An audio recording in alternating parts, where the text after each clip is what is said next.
എല്ലാവർക്കും നമ്മുടെ ചാനലിൻ്റെ പുതിയൊരു വീഡിയോയിലേക്ക് സ്വാഗതം. ഇന്ന് നമ്മൾ ഡിസ്കസ് ചെയ്യാൻ പോകുന്ന വിഷയം എന്താണെന്ന് വെച്ച് കഴിഞ്ഞാൽ AWSൻ്റെ ലാംഡ സർവീസസ് ഉപയോഗിക്കുന്നവർക്ക് API കോളിങ്ങിലും മറ്റുമായിട്ട് കോർ സെർവർ അടിക്കുന്നുണ്ട്. അത് ഒരു വലിയ ഇഷ്യൂ ആയിട്ട് സോൾവ് ചെയ്യാൻ പറ്റുന്നില്ല എന്ന് പറഞ്ഞിട്ടുള്ള കുറേ ആളുകൾക്ക് ഇഷ്യൂസ് കണ്ടിട്ടുണ്ട്. ഈവൻ എനിക്കും ഉണ്ടായിരുന്നു തുടക്കത്തിൽ.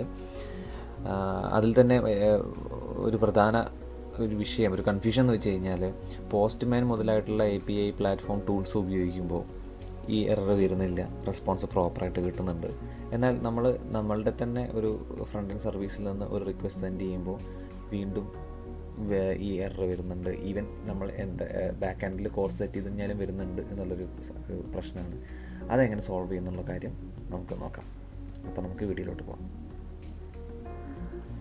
ആദ്യം തന്നെ നമുക്ക് നമ്മുടെ ആമസോണിലെ AWSലെ കയറിയിട്ട് നമ്മുടെ കൺസോൾ വഴി ഒരു ലാംഡ ഫംഗ്ഷൻ ക്രിയേറ്റ് ചെയ്യാം. AWS console.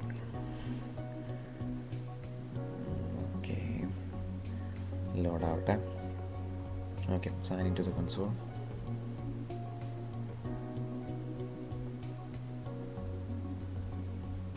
ഇത്തിരി ലോഡിങ് സമയം വരുന്നുണ്ട്. ലാംഡ ഫംഗ്ഷനെ കുറിച്ച് നിങ്ങൾക്ക് ഇത് കാണുന്ന ആളുകൾക്ക് അറ്റ്ലീസ്റ്റ് അറിവുണ്ടായിരിക്കും എന്ന് വിചാരിക്കുന്നു. ബ്രീഫായിട്ട് പറയുകയാണെങ്കിൽ ലാംഡ എന്ന് വെച്ച് കഴിഞ്ഞാൽ നമ്മുടെ ഒരു സിംഗിൾ ഫംഗ്ഷൻ അല്ലെങ്കിൽ ഒരു സിംഗിൾ ഫയലായിട്ട് നമുക്ക് കൺസിഡർ ചെയ്യാം. EC2 പോലുള്ള ഇൻസ്റ്റൻസുകൾ അല്ലെങ്കിൽ സെർവറുകൾ നമ്മൾ യൂസ് ചെയ്ത് കഴിഞ്ഞാൽ അത് നമ്മൾ സ്റ്റാർട്ട് ചെയ്ത ആ ഒരു സമയം മുതൽ കണ്ടിന്യൂസ് ആയിട്ട് റണ്ണിങ് ആണ്. അപ്പോൾ ആ ഒരു പ്രശ്നം ഒഴിവാക്കാൻ അനാവശ്യമായിട്ട് റൺ ചെയ്യാതെ നമ്മൾക്കൊരു ആവശ്യം വരുമ്പോൾ ഒരു ട്രിഗർ വരുന്ന സമയത്ത് മാത്രം, ഒരു എക്സാമ്പിൾ നമ്മുടെ S3 വല്ല ഡൗൺലോഡ് കാര്യങ്ങൾ വരിക, ഇനി എക്സ്റ്റേണലായിട്ട് നോക്കുകയാണെങ്കിൽ നമുക്ക് വല്ല API കോളിങ്സ് വരിക, ആ സമയത്ത് മാത്രം ഈ സെർവർ ഉണർന്നാൽ മതി, അതിനുള്ള റെസ്പോൺസ് കൊടുത്തിട്ട് ഉറങ്ങിക്കോട്ടെ എന്നുള്ള രീതിയിലാണെങ്കിൽ നമ്മൾ ഉപയോഗിക്കുന്ന AWSലെ ഒരു പ്രൊഡക്റ്റാണ് ലാംഡ എന്ന് പറഞ്ഞിട്ടുള്ള സർവീസ്. അപ്പോൾ തുടക്കം തന്നെ നമുക്ക് എന്ത് ചെയ്യാം, ലാംഡയിൽ ഒരു ഫംഗ്ഷൻ ക്രിയേറ്റ് ചെയ്യാം.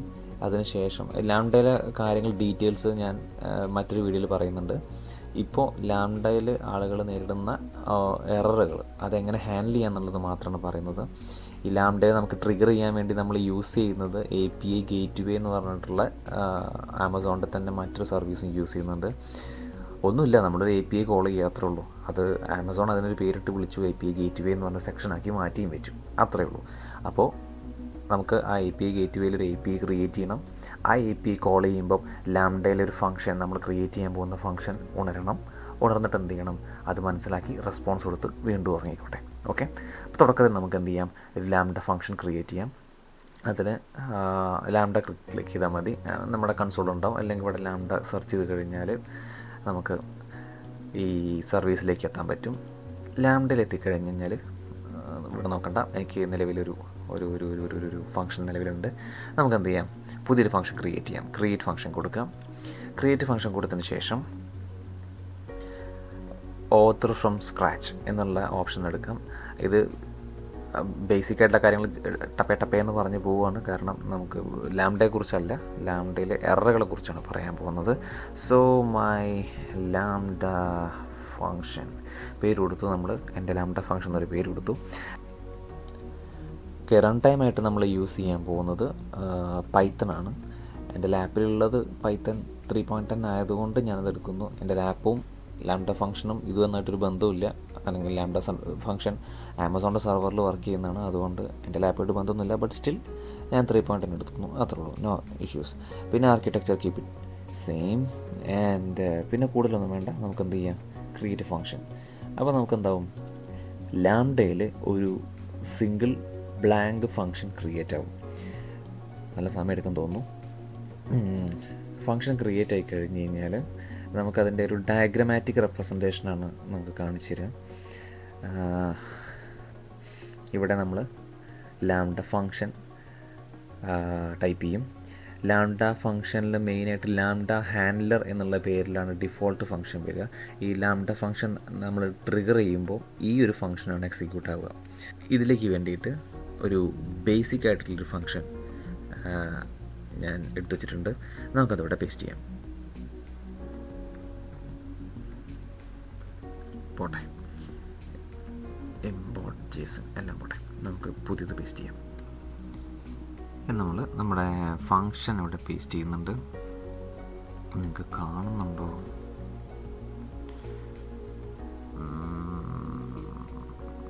ഓക്കേ, ഇത്രയേ ഉള്ളൂ നമ്മുടെ ഫങ്ഷൻ. നമ്മുടെ ഫങ്ഷനിൽ ജേസൺ ഇമ്പോർട്ട് ചെയ്യുന്നു. നമ്മുടെ മെയിൻ ലാംഡ ഹാൻഡ്ലറിൽ ഒരു ഈവൻറ്റ് വരുന്നു. ആ ഈവൻറ്റിലെ ബോഡിയിലെ കീ 1 ബോഡിയായിട്ട് വരുന്ന കാരണം നമ്മൾ ഉദ്ദേശിക്കുന്നത് ജേസൺ ആയിട്ടാണ് നമ്മൾ നമ്മുടെ റിക്വസ്റ്റ് സെൻഡ് ചെയ്യുന്നതും റിസീവ് ചെയ്യാനും ഉദ്ദേശിക്കുന്നത്. അതുകൊണ്ട് നമ്മൾ അതിലെ ബോഡിയിലുള്ള കീ 1 എന്നുള്ളതും കീ 2 എന്നുള്ള 2 കീസ് നമ്മൾ എക്സ്പെക്റ്റ് ചെയ്യുന്നുണ്ട്. ഈ കീ നമ്മൾ എന്ത് ചെയ്യുന്നു, ഒരു റെസ്പോൺസ് ക്രിയേറ്റ് ചെയ്യുന്നു. ഈ റെസ്പോൺസിൻ്റെ മെസ്സേജ് നമ്മൾ റിസീവ്ഡ് കീ സക്സസ്ഫുള്ളി എന്ന് ടൈപ്പ് ചെയ്തു. പിന്നെ ആ കീസ് ഏതൊക്കെയാണെന്നുള്ളത് അതും കൂടെ തിരിച്ച് റിട്ടേൺ ചെയ്യുന്നു. എന്നിട്ട് റിട്ടേൺ ചെയ്യുമ്പോൾ നമ്മൾ ജേസൺ റെസ്പോൺസ് ആക്കിയിട്ടാണ് റിട്ടേൺ കൊടുക്കുന്നത്. അതിന് സ്റ്റാറ്റസ് കോഡ് 200 ആയിട്ടും ബോഡി നമ്മൾ ജേസൺ ഡംപ് ചെയ്തിട്ടും യൂസ് ചെയ്യുന്നു. അപ്പോൾ ഇതാണ് നമ്മുടെ സെർവർ കോഡ് വരുന്നത്. നമുക്ക് എന്ത് ചെയ്യാം, ജസ്റ്റ് നമുക്ക് ഡിപ്ലോയ് ചെയ്യാം. ലാംഡ ഫംഗ്ഷനിൽ എന്തൊരു ചേഞ്ച് വരുത്തി കഴിഞ്ഞാലും ഡിപ്ലോയ് ചെയ്ത് കഴിഞ്ഞാൽ നമുക്ക് ആ സമയങ്ങളിൽ ഡിപ്ലോയ് ചെയ്ത് കഴിഞ്ഞാൽ നമുക്കത് എന്ത് ചെയ്യുള്ളൂ, റിയൽ ടൈമിൽ യൂസ് ചെയ്യാൻ പറ്റുള്ളൂ. സോ നമുക്കൊന്ന് ഡിപ്ലോയ് ചെയ്യാം. Deployment failed, update function lambda upload must be non empty zip.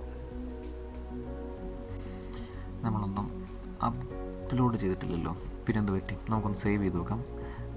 First save and then deploy. Okay, ചില സമയങ്ങളിൽ ഇങ്ങനത്തെ കുറച്ച് വിയേർഡായിട്ടുള്ള ഔട്ട്പുട്ട്സ് ഉണ്ടാകും. അത് ആർക്കും പ്രൊഡിക്റ്റ് ചെയ്യാൻ പറ്റില്ല. നമുക്ക് എന്ത് ചെയ്യേണ്ടി വരും, അത് ചെയ്ത് നോക്കുക തന്നെ വേണം, ട്രൈ ചെയ്ത് നോക്കണം. It's okay. അതായത് ലാംഡ ഫംഗ്ഷൻ ഇപ്പോൾ എന്തായി സേവ് ആയിട്ടുണ്ട്. ഇനി നമുക്ക് എന്ത് ചെയ്യണം, ഇനി നമുക്ക് ചെയ്യാനുള്ളത് ഈ ലാംഡ ഫംഗ്ഷനെ നമുക്ക് ട്രിഗർ ചെയ്യണം. ഒരു API കോൾ വരുന്ന സമയത്ത് ഇതിനെ ട്രിഗർ ചെയ്യണം. എന്നിട്ട് ഇതിന്ന് എന്ത് ചെയ്യണം, നമ്മളിവിടെ ചെയ്ത് വെച്ചിരിക്കുന്നത് കീ 1ഉം കീ 2ഉം നമ്മൾ എന്ത് ചെയ്യണം, റെസ്പോൺസ് ആയിട്ട് പാസ് ചെയ്യണം with a message received key successfully എന്ന് പറഞ്ഞിട്ട്. സോ അത് ട്രിഗർ ചെയ്യാൻ വേണ്ടിയിട്ട് നമുക്ക് ഒന്നെങ്കിൽ ഇവിടെ ട്രിഗർ എന്ന ഓപ്ഷൻ ഉണ്ട്, അത് ക്ലിക്ക് ചെയ്യാം, ആഡ് ട്രിഗർ. അല്ലെങ്കിൽ കോൺഫിഗറേഷനിൽ പോയി കഴിഞ്ഞാൽ അവിടെയും ട്രിഗേഴ്സ് ഉണ്ടാവും. അവിടെ നമുക്ക് എന്ത് ചെയ്യാം, ആഡ് ട്രിഗർ. ഇവിടെയും കാണാം ആഡ് ട്രിഗർ, പിന്നെ അതുപോലെ താഴെയുണ്ട്, എവിടെയും കൊണ്ടും ആഡ് ട്രിഗർ കൊടുക്കുക. ട്രിഗർ കൊടുത്തു കഴിഞ്ഞാൽ എങ്ങനെയാണ് ട്രിഗർ ചെയ്യേണ്ടതെന്നുള്ള ഒരു ചോദ്യം വരും. അപ്പോൾ ഇത്രയും സർവീസസ് ഉണ്ട്, ഇതെല്ലാം ഉപയോഗിച്ചുകൊണ്ട് നമുക്ക് എന്ത് ചെയ്യാം, തേർഡ് പാർട്ടീസും മറ്റുമായിട്ട് ഇഷ്ടം പോലെ സർവീസ് ഉണ്ട്. ഇതെല്ലാം ഉപയോഗിച്ചുകൊണ്ട് നമുക്ക് ട്രിഗർ ചെയ്യാൻ പറ്റും. പക്ഷെ നമുക്ക് വേണ്ടത് API ഗേറ്റ്വേ എന്നുള്ള ഓപ്ഷൻ ചൂസ് ചെയ്യാം. Create A new API. നമുക്ക് റെസ്റ്റ് API ഫോളോ ചെയ്യാം.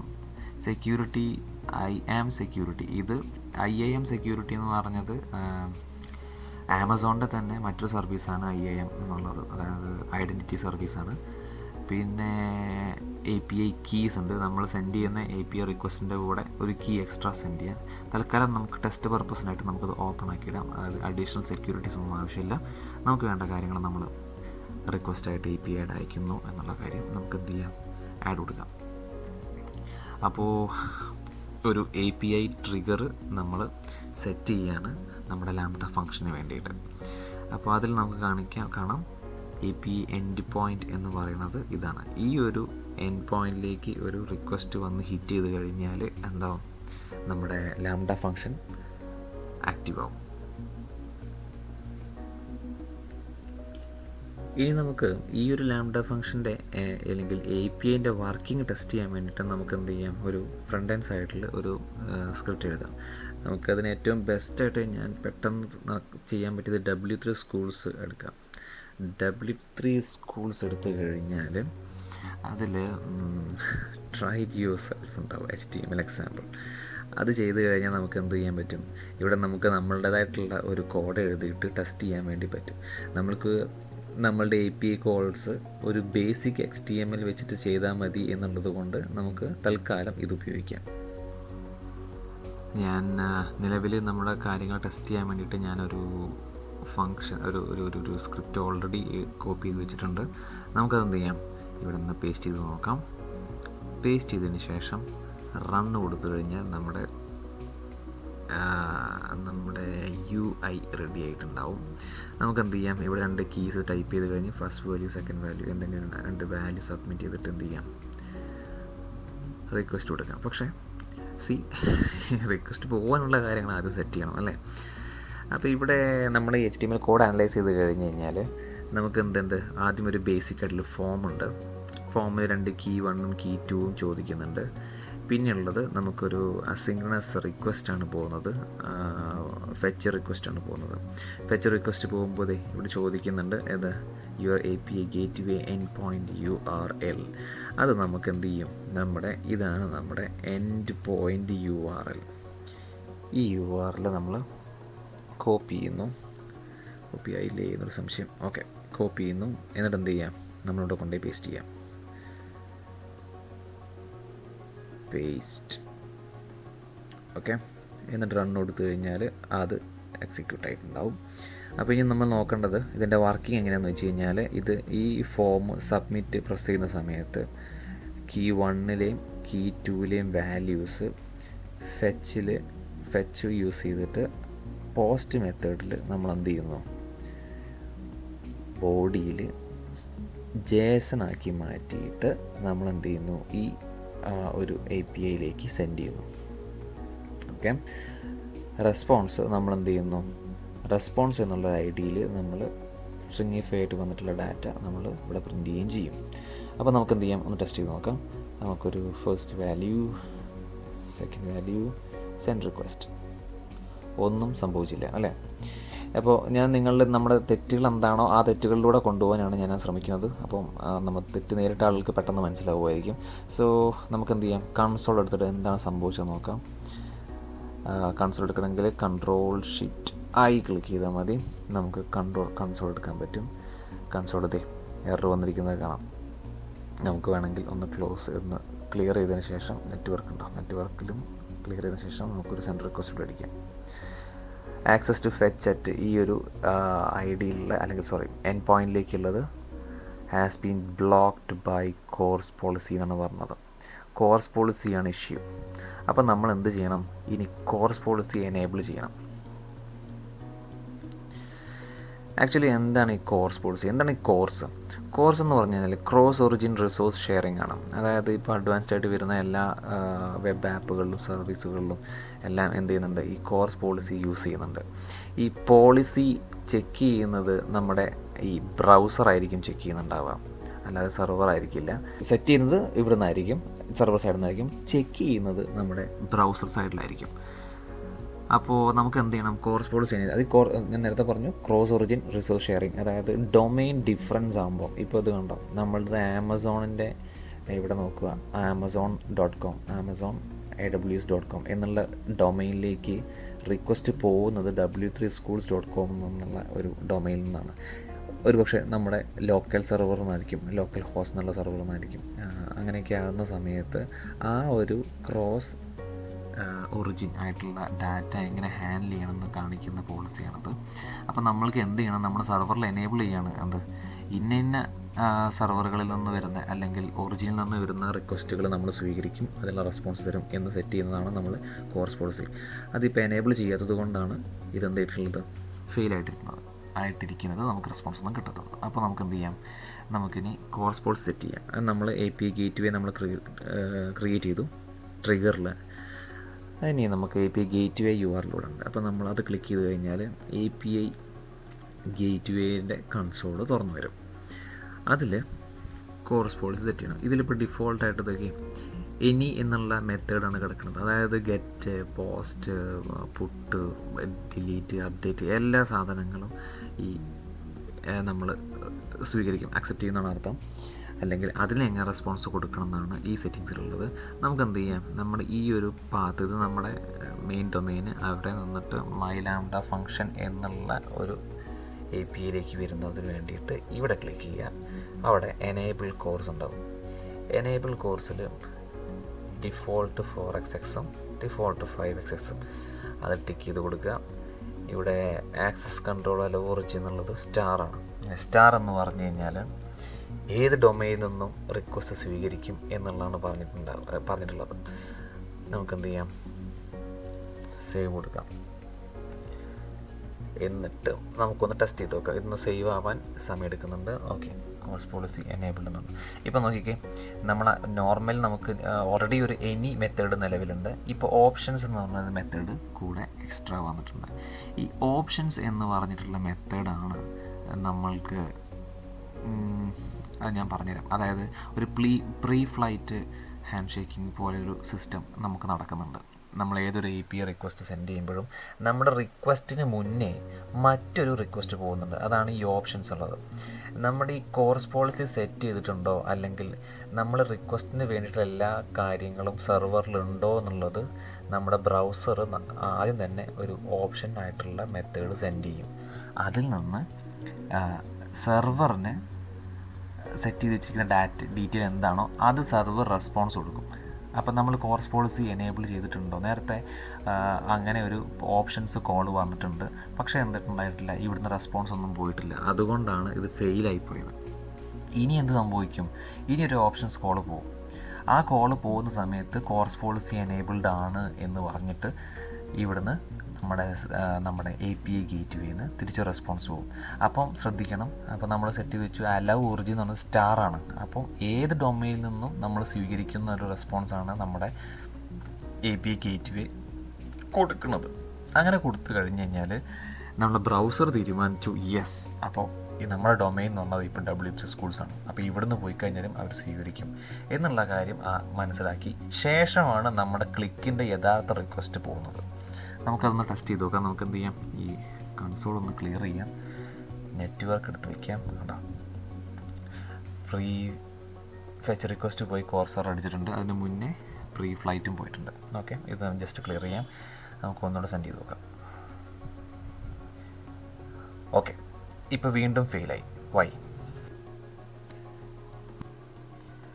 അതിൻ്റെ മറുപടിക്ക് മുന്നേ ഒരു കാര്യം കൂടി പറഞ്ഞോട്ടെ. നമ്മൾക്ക് നമ്മുടെ ഈ ചെയ്തു വച്ചിരിക്കുന്ന സാധനം നമുക്ക് എന്ത് ചെയ്യാൻ പറ്റും, പോസ്റ്റ്മാൻ മുതലായിട്ടുള്ള API ടൂൾസ് ഉപയോഗിച്ച് നമുക്ക് ടെസ്റ്റ് ചെയ്യാൻ പറ്റും. എവിടെയും ഹോസ്റ്റ് ചെയ്യൊന്നും വേണ്ട. അപ്പം നമുക്ക് എന്ത് ചെയ്യാം, പോസ്റ്റ്മാൻ ഉപയോഗിച്ചും കൂടെ നോക്കാം.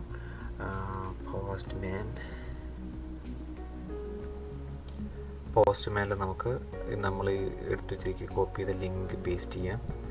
എന്നിട്ട് ഗെറ്റ് റിക്വസ്റ്റ് എന്നുള്ളത് പോസ്റ്റാക്കി കൊടുക്കാം. എന്നിട്ട് നമുക്ക് ബോഡിയിൽ എന്ത് ചെയ്യാം, റോ ഡാറ്റ ആക്കിയിട്ട് JSON ആക്കിയിട്ട് നമുക്ക് എന്ത് കൊടുക്കാം, JSON ആക്കിയിട്ട് നമുക്ക് key 1 key 2 എന്നുള്ള പേരിൽ 2 വാല്യൂ നമുക്ക് ജസ്റ്റ് ഒന്ന് പാസ് ചെയ്ത് നോക്കാം. എന്താ റെസ്പോൺസ് ഒന്ന് നോക്കാം. കണ്ടോ, റിസീവ്ഡ് കീ സക്സസ്ഫുള്ളി. ഇതാണ് ഞാൻ പറഞ്ഞ പ്രത്യേകത. നമ്മൾ പോസ്റ്റ്മാനിൽ ചെക്ക് ചെയ്യുന്ന സമയത്ത് ഈ സാധനം കറക്റ്റായിട്ട് വർക്ക് ചെയ്യും. എന്നാൽ നമ്മൾ എന്ത് ചെയ്യാൻ എന്നില്ല, നമ്മൾ ബ്രൗസറോ മറ്റ് സർവീസോ ഉപയോഗിക്കുന്ന സമയത്ത് ഈ സാധനം പ്രോപ്പറായിട്ട് വർക്ക് ചെയ്തോളണമെന്നില്ല. അപ്പോൾ ഈ എറർ എല്ലാവരും ഫേസ് ചെയ്യുന്നൊരു ഇഷ്യൂ ആണ്. അതുകൊണ്ട് റിക്വസ്റ്റ് സെൻഡ് ചെയ്ത് കഴിഞ്ഞാൽ കോഴ്സ് എററാണെന്നാണ് പറയാം. അപ്പോൾ ഇതിന് വേണ്ടി നമ്മൾ ചെയ്യേണ്ടതെന്ന് വെച്ച് കഴിഞ്ഞാൽ, നമ്മൾ APIയിൽ നമ്മൾ ഓപ്ഷൻസിൽ നമ്മൾ ഡീറ്റെയിൽസൊക്കെ സെറ്റ് ചെയ്ത് വെച്ചല്ലോ, അതെന്ത് ചെയ്യണം, ഫസ്റ്റ് നമ്മൾ ഡിപ്ലോയ് ചെയ്യണം. അതിന് നമ്മൾ ഏതെങ്കിലും ഡിഫോൾട്ട് സ്റ്റേജ് സെറ്റ് ചെയ്യുക. സ്റ്റേജ് എന്ന് പറഞ്ഞാൽ ഗിറ്റൊക്കെ ഉപയോഗിച്ചുള്ള ആൾക്ക് നമ്മൾ കമ്മിറ്റ് എന്ന് പറഞ്ഞാൽ അതുപോലെ ഒന്ന് മനസ്സിലാക്കിയാൽ മതി. ഒരു സ്റ്റേജ് സെലക്ട് ചെയ്യുന്നു, ഡിപ്ലോയ് ചെയ്യുന്നു. ഇത് ഡിപ്ലോയ് ചെയ്യാം. ഇതാണ് ഫസ്റ്റ് സ്റ്റേജ് അല്ലെങ്കിൽ ഫസ്റ്റ് സ്റ്റെപ്പ് ഇതാണ്. എന്നിട്ട് നമ്മൾ ഒന്നുകൂടെ ടെസ്റ്റ് ചെയ്ത് നോക്കുക. ജസ്റ്റ് ഒന്ന് ക്ലിയർ ചെയ്തിട്ട് നമുക്ക് ഒന്നുകൂടെ നോക്കാം ക്ലിയർ ആയിട്ട് വന്നിട്ടുണ്ട്, വർക്കിംഗ് ആണോ അല്ലേ നമുക്കൊന്ന് ടെസ്റ്റ് ചെയ്ത് നോക്കാം. സെറ്റ്. കണ്ടോ ഇവിടെ എന്ത് സംഭവിച്ചു, ഇവിടെ പ്രീ ഫ്ലൈറ്റ് 200 റെസ്പോൺസ് വന്നു. അതായത് നമ്മൾ ഡിപ്ലോയ് ചെയ്തോടുകൂടി ഓപ്ഷൻസിൽ സെറ്റ് ചെയ്ത് വെച്ചിരിക്കുന്ന സാധനങ്ങളെല്ലാം ഇവിടുത്തെ നമ്മുടെ റിക്വസ്റ്റിന് പ്രോപ്പറായിട്ട് റെസ്പോണ്ട് ചെയ്യുന്ന രീതിയാണ് എന്ന് റെസ്പോൺസ് കിട്ടി. 200 നമുക്ക് കിട്ടി എന്നർത്ഥം. പക്ഷേ സ്റ്റിൽ നമുക്ക് എന്ത് ചെയ്യും, നമ്മുടെ മെയിൻ കോഴ്സർ വെച്ചിട്ട് എന്തായി, അത് ബ്രേക്കായിപ്പോയി. അതിൻ്റെ കാരണം എന്താണെന്ന് വെച്ച് കഴിഞ്ഞാൽ, നമ്മൾ ഇവിടുന്ന് അങ്ങോട്ട് സെൻഡ് ചെയ്യുന്ന സമയത്ത് തിരിച്ച് നമ്മുടെ സെർവറിൽ നിന്ന് കൊടുക്കുന്ന റിട്ടേണിലും കൂടി നമ്മൾ എന്ത് സബ്മിറ്റ് ചെയ്യണം, ഇത് അലവ് ഒറിജിൻ, ഏതൊക്കെ ഒറിജിനാണ് അലവ് ചെയ്തിരിക്കുന്നത് എന്നുള്ളത് നമ്മൾ കൊടുക്കണം. എങ്കിൽ മാത്രമേ ആ പ്രീ ഫ്ലൈറ്റിൻ്റെ കൂടെ നമുക്ക് ഈ സാധനം തിരിച്ചയക്കാനും അത് ഓക്കെ ആണെങ്കിൽ നെക്സ്റ്റ് നമുക്ക് ഡാറ്റ സെൻഡ് ചെയ്യാൻ സാധിക്കുള്ളൂ. ഇതിൻ്റെ മറ്റൊരു കാര്യം എന്ന് വെച്ച് കഴിഞ്ഞാൽ ഇത് കംപ്ലീറ്റ്ലി നമ്മുടെ ബ്രൗസർ സൈഡാണ്. ബ്രൗസറാണ് ഈ കോഴ്സ് ഹാൻഡിൽ ചെയ്യുന്നത്. അതുകൊണ്ടാണ് നമുക്ക് പോസ്റ്റ്മാനിൽ ഇവിടെ സക്സസ് കിട്ടുകയും എന്നാൽ നമ്മളുടെ ഡൊമെയിൻ വെച്ച് നമ്മൾ ബ്രൗസർ യൂസ് ചെയ്ത് ടെസ്റ്റ് ചെയ്യുമ്പോൾ കോഴ്സർ വരുന്നതും അതുകൊണ്ടാണ്. അത് നമുക്ക് ക്ലിയർ ആക്കി കാണിച്ചു തരാം. നമുക്ക് എന്ത് ചെയ്യാം, നമ്മുടെ ലംഡ ഫംഗ്ഷൻ എടുത്തതിന് ശേഷം റെസ്പോൺസിൽ നമുക്ക് എന്ത് ചെയ്യാം, ഈ ഒരു ഹെഡറും കൂടെ ആഡ് ചെയ്യാം. Headers content type application JSON ഫോർമാറ്റിലാണ് റെസ്പോൺസ് പോകണമെന്ന് കാണിക്കുകയാണ്. ഇത് നിങ്ങൾ കൊടുത്തില്ലെങ്കിലും പ്രത്യേകിച്ചൊന്നും സംഭവിക്കാനൊന്നുമില്ല. പക്ഷേ ആക്സസ് കൺട്രോൾ അല്ല ഒറിജിൻ, ഇത് നമ്മൾ ഓപ്ഷൻസിൽ എന്താണോ സെറ്റ് ചെയ്തിരിക്കുന്നത് അല്ലെങ്കിൽ ഓപ്ഷൻ മെത്തേഡിൽ റെസ്പോൺസ് സെറ്റ് ചെയ്തിരിക്കുന്നത് എന്താണോ അത് ഇവിടെ സെറ്റ് ചെയ്യുക. നമ്മളിപ്പോൾ നിലവിൽ സ്റ്റാറാണ് കൊടുത്തത്. നമ്മൾ സ്റ്റാർ ഒരിക്കലും അത് highly recommended not to use. Star ഒരിക്കലും യൂസ് ചെയ്യാൻ പാടില്ല. നമ്മൾ എവിടെ നിന്നാണോ നമ്മൾ ഇൻറ്റൻറ്റ് ചെയ്യുന്നത്, നമ്മൾ ഏത് ഡൊമൈനിൽ നിന്നാണോ നമ്മൾ റിക്വസ്റ്റ് പോകാൻ വേണ്ടി ഇൻറ്റൻറ്റ് ചെയ്യുന്നത് ആ ഡൊമൈൻ നെയിം മാത്രം കൊടുക്കാൻ ശ്രദ്ധിക്കുക. ഇതിപ്പോൾ നമ്മൾ വർക്കിംഗ് ആണെന്ന് അറിയാൻ വേണ്ടി മാത്രം കൊടുക്കുന്നതായതുകൊണ്ട് പ്രശ്നമില്ല കേട്ടോ. എന്ത് ചെയ്യാം, നമുക്ക് ഡിപ്ലോയ് നമ്മൾ ഈ ആമസോണിൽ എന്ത് ചെയ്ത് കഴിഞ്ഞാലും അത് കൊടുക്കാൻ ശ്രദ്ധിക്കുക. അതായത് ലാംഡ ആണെങ്കിലും API ഗേറ്റ്വേ ആണെങ്കിലും ഒക്കെ ഡിപ്ലോയ് ചെയ്യാൻ വേണ്ടി ശ്രദ്ധിക്കുക. ഇത് ചെയ്ത് കഴിഞ്ഞാൽ നമ്മുടെ സെയിം റിക്വസ്റ്റ് എടുത്തിട്ട് നോക്കിക്കേ, നെക്സ്റ്റ് റിക്വസ്റ്റ് കൊടുക്കുന്നതോട് കൂടി എന്താണെന്ന് നോക്കാം. 200 റെസ്പോൺസ് വന്നു കണ്ടോ. സംഭവം നമുക്ക് റെസ്പോൺസ് ലാംഡയിൽ നിന്ന് കൃത്യമായിട്ട് വന്നു. അപ്പോൾ നമ്മൾ ശ്രദ്ധിക്കേണ്ട കാര്യങ്ങൾ ഞാൻ ഒന്നുകൂടി അടിവരയിട്ട് പറയാം. ഒന്ന്, നമ്മൾ എന്ത് ചെയ്യണം, കോഴ്സ് പോളിസി എനേബിൾ ചെയ്തിരിക്കണം. അത് എനേബിൾ ചെയ്യുന്നുണ്ടെങ്കിൽ നമ്മുടെ ഈ ഫംഗ്ഷൻ്റെ മുകളിൽ ക്ലിക്ക് ചെയ്തിട്ട് എനേബിൾ കോഴ്സ് കൊടുക്കുക. അതിൽ ഓപ്ഷൻസ് എന്നൊരു മെത്തേഡ് ക്രിയേറ്റ് ആവും. ഈ രണ്ടാമത്തെ കാര്യം, ഓപ്ഷൻസ് മെത്തേഡിൽ ഇൻ്റഗ്രേഷൻ റെസ്പോൺസ് ആയിട്ടാണ് നമ്മൾ ഈ സാധനം കോഴ്സ് വരുന്നത്. ഇത് കൊടുക്കുന്ന സമയത്ത് ഈ അലോ ഒറിജിൻ കൊടുക്കുമ്പോൾ, സെക്കൻഡ് വണ്ണാണ് അലോ ഒറിജിൻ കൊടുക്കുമ്പോൾ HTTP ആണോ HTTPS ആണോ HTTPS W ഉണ്ടോ എന്നുള്ള കാര്യങ്ങൾ കൃത്യമായിട്ട് കൊടുക്കാൻ ശ്രദ്ധിക്കുക. രണ്ടാമത്തെ കാര്യം. മൂന്നാമത്തെ കാര്യം, കൃത്യമായിട്ട് ഡിപ്ലോയ് ചെയ്യാൻ ശ്രദ്ധിക്കുക. ഏതൊരു ചേഞ്ച് വരുത്തി കഴിഞ്ഞാലും ഉടൻ തന്നെ ഡിപ്ലോയ് ചെയ്യാം. പിന്നെ ഏറ്റവും മെയിനായിട്ട് ശ്രദ്ധിക്കേണ്ട കാര്യം, നമ്മുടെ ലാംഡയിൽ നിന്ന് പോകുന്ന റെസ്പോൺസിൽ നമ്മൾ ഹെഡറായിട്ട് എന്ത് ചെയ്യണം, ഈ ഒരു ആക്സസ് കൺട്രോൾ അലോ ഒറിജിൻ എന്ന് പറഞ്ഞിരിക്കുന്ന ഒരു ഹെഡറും കൂടി നമ്മൾ എക്സ്ട്രാ ആഡ് ചെയ്യാം. ഇത്രയും ശ്രദ്ധിച്ചു കഴിഞ്ഞാൽ പ്രശ്നങ്ങളുണ്ടാവില്ല. ഇത് ചെറിയൊരു കാര്യമാണ്, പക്ഷേ വീഡിയോ നീണ്ടുപോയെന്നറിയില്ല. ബട്ട് സ്റ്റിൽ ഇത് അറിഞ്ഞിരിക്കണം, എന്തുകൊണ്ടാണ് ഈ സംഭവിക്കുന്നത് എന്നുള്ളത് മനസ്സിലാക്കി വെച്ച് കഴിഞ്ഞാൽ കൃത്യമായ രീതിയിൽ നിങ്ങൾക്ക് പ്രോഗ്രാം ചെയ്ത് മുന്നോട്ട് പോകാൻ പറ്റുള്ളൂ. അല്ലാതെ 1 2 3 എന്ന് പറഞ്ഞിട്ട് എനിക്ക് വേണമെങ്കിൽ പറഞ്ഞു തരായിരുന്നു ഇത് ചേഞ്ച് ചെയ്താൽ മതി എന്നുള്ളത്. പക്ഷേ അങ്ങനെ ചെയ്തുകൊണ്ട് ഒരു പ്രോഗ്രാമർ എന്ന നിലയ്ക്ക് നിങ്ങൾക്ക് പ്രത്യേകിച്ച് നിങ്ങളുടെ ലൈഫിൽ പ്രത്യേകിച്ച് ഗുണങ്ങളൊന്നും ഉണ്ടാവില്ല. അതുകൊണ്ട് ശ്രദ്ധിക്കാം. നല്ലൊരു ദിവസം ഞാൻ ആശംസിക്കുകയാണ്. മറ്റൊരു ദിവസം നമുക്ക് മറ്റൊരു വീഡിയോയും ടോപ്പിക്കുമായിട്ട് കാണാം. Thank you.